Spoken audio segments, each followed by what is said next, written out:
తెల్లవారి లేచేసరికి లేట్ అయిపోయింది. నేను శివరాత్రి కదా పడుకొని లేచేసరికి లేట్ అయిపోయింది.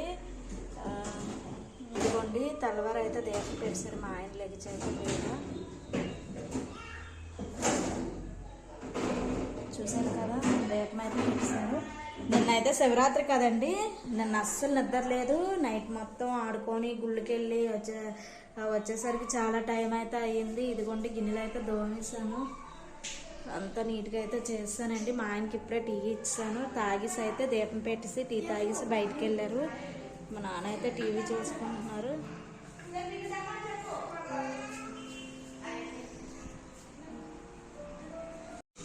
మా ఆయన అయితే భోజనం చేస్తున్నారండి. బిర్యానీ చేశాను, నెక్స్ట్ వచ్చేసి బంగాళదుంప చేశానండి. సూపర్గా అయితే ఉంది బిర్యానీ అయితే. ఇదిగోండి మా చైతన్యకి అయితే వడ్డించినది, చూసారా ఎంత బాగా వచ్చిందో బిర్యానీ అయితే. ఇది బగారా రైస్ అండి, చాలా బాగుంది. బంగాళదుంప కర్రీ. మా ఆయన అయితే టీవీ చూస్తున్నారు. మేమైతే ఎక్కడికి వెళ్తున్నామో తెలుసా? స్టేడియంకి అయితే వెళ్తున్నాము. అలాగా వాకింగ్ చేసినట్టుగా ఉంటుంది అనేసి నడుచుకొని అయితే స్టేడియంకి అయితే వెళ్తున్నాము. అక్కడ చాలా బాగుంటుంది. మీకు లాస్ట్ వీడియోలో చూపించాను మీకు, చాలా బాగుంటుందండి స్టేడియము. మీకు చూపిస్తాను ఇంకోసారి. దానికి యూస్ కాడ ఎక్కువే వచ్చాయండి.